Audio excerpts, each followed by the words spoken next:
Welcome to Just Asia, AHRC TV's weekly human rights program. These are the headlines.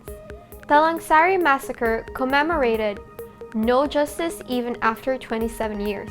Unrest at Indian University and sedition charges raise global concern. Nepali woman continues 17-year fight for justice for murdered sister. Files third RTI application. 9 Pakistani activists recovered after 22 days of disappearance. Just Asia introduces new feature, Urgent Appeals Weekly.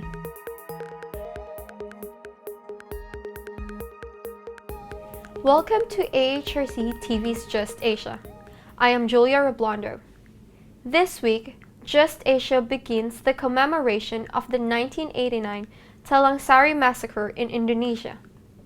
27 years ago, on 6 and 7 February 1989, the Indonesian army, led by Colonel A.M. Hendro Priyono, brutally murdered and tortured residents of Talangsari village. February 6 and 7 is now annually marked by Talangsari victims and their family members. Accused of establishing an Islamic State and replacing the Pancasila ideology, a total of 47 people were killed during the massacre, while 88 people disappeared. 36 people became victims of torture and 86 people were arbitrarily detained.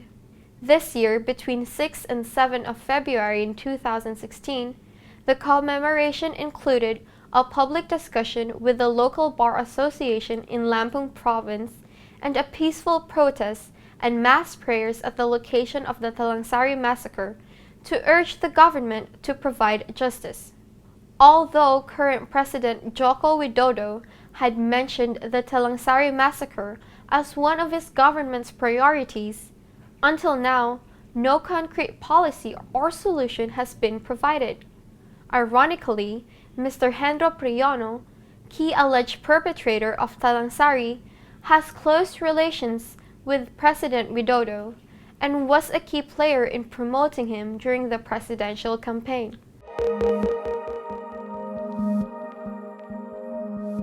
Next, Just Asia looks at the unrest at India's prestigious Jawaharlal Nehru University, New Delhi. The unrest began after a group of students organized an event commemorating the death anniversary of Afzal Guru and called his hanging a judicial murder. Taking exception to this, the Akhil Bharatiya Vidyarthi Parishad, the student group affiliated with the ruling of Bharatiya Janata Party, accused the students of indulging in sedition. An unprecedented police action was then unleashed on the campus by the union government, and the president of the JNU Students' Union was arrested on sedition charges. The Indian government's high-handedness and crushing of dissent has been widely condemned across the world. Leading Indian jurists like Soli Surabji and Fali Nariman have slammed the government for invoking sedition charges that cannot possibly stand legal scrutiny.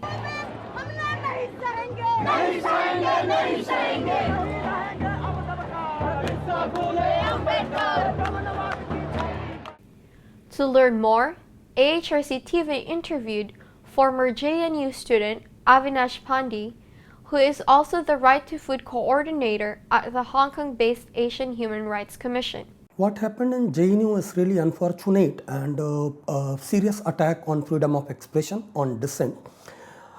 More so because it is like coming hot on the heels on the crackdown in Hyderabad, which resulted in the death of a student. Both Hyderabad and JNU are known for their unique culture of dissents and debates. I have been a JNU student and a very active student on that. We used to organize meetings and people will come at 9 in the night, 9:30 in the nights. The meetings will go on until wee hours. And whatever they are talking about, this anti-national thing means like JNU always had a budding and thriving a community of very hardcore nationalism of their brand supporters. ABVP, Akhil Bharatiya Vidyarthi Parishad, has won even a central panel seat this time. So what is happening is visible, very visible, that what government is doing is like trying to like conceal its failure on all fronts. They want to create distractions, and in which, okay, means like there were slogans, but is sloganeering seditious?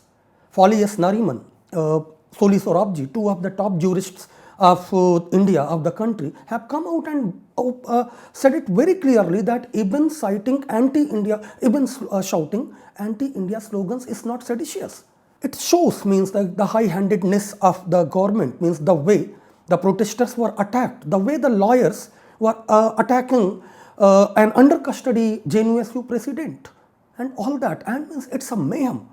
It shows the government of the day is trying to stifle freedom of expression, of dissent, of any possibility of a democratic engagement, which is the hallmark of a country. They want to just cull it.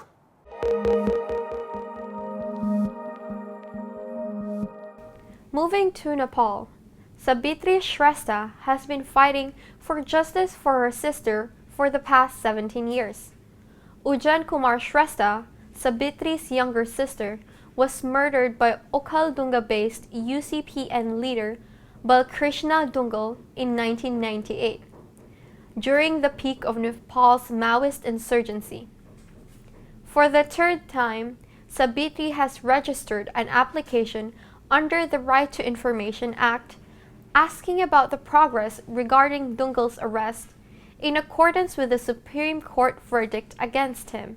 Ujjan was murdered due to a family feud, but the Maoists are trying to make it a wartime issue.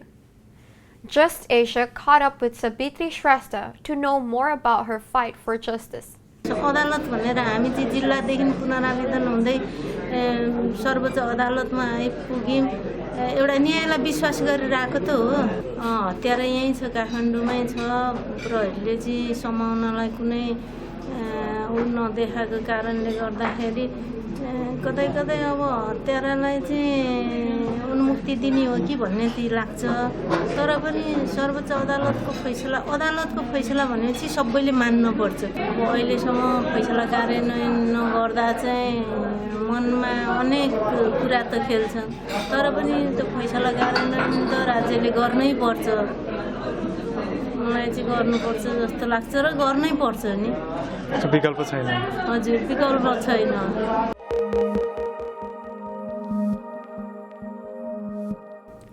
From Pakistan, Just Asia is happy to report that 9 activists, including prominent trade union leader Mr. Saeed Baloch, have been recovered after 22 days of disappearance.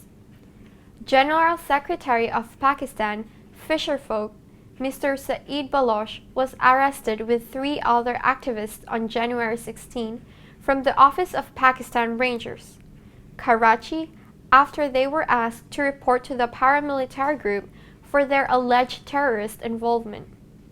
Since then, their whereabouts were not known, and the Pakistan Rangers denied their custody.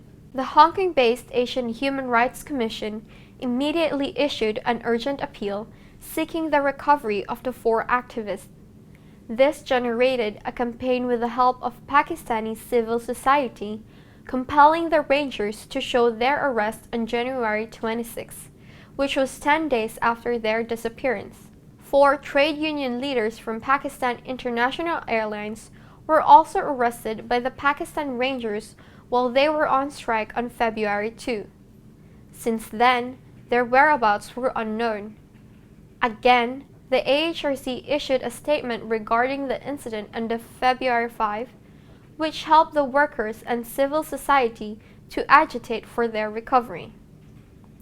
On February 8, the Pakistan Rangers threw the 4 trade union leaders and 1 more person on the roadside in Karachi. Prior to this, it was not known that a 5th person was also missing. Threatened by the Rangers not to reveal information regarding their custody, the recovered activists only reported to the media that they were not tortured.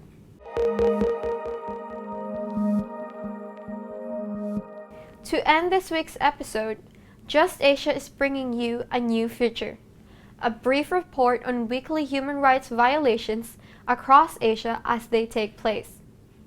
The Asian Human Rights Commission's urgent appeal system was created to give voice to those affected by human rights violations and to create a network of support and action.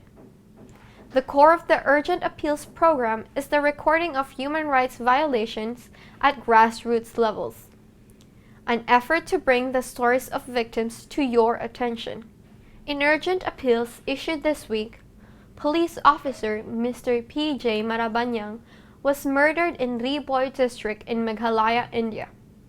The murder took place on the same day that Mr. Marabanyang detained 32 trucks illegally transporting coal.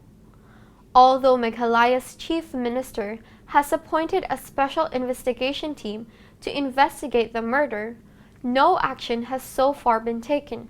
Another urgent appeal was made regarding the police investigation process in the Talangsari case in Indonesia. On 17th of July 2015, 11 people became victim to violence in Talangsari Regency, Papua Province. In this incident, as well, there has been no notable outcome to the police investigation. The government also has not taken any serious effort to solve and prevent conflict in the region. Also in Indonesia, the AHRC learned that the Criminal Investigation Agency of the police headquarters summoned human rights defender Mr. Erwin Natosmal Omar for questioning regarding his statement on a TV talk show on 25 of August 2015. This is yet another urgent appeal for rights defenders being criminalized for speaking out against corruption and other ills plaguing Indonesian society. For more information in these cases, please log on to www.humanrights.asia/news/urgent-appeals.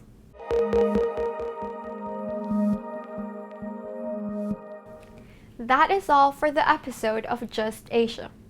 For more on these and other issues, please visit www.humanrights.asia. Thank you for watching and see you next week.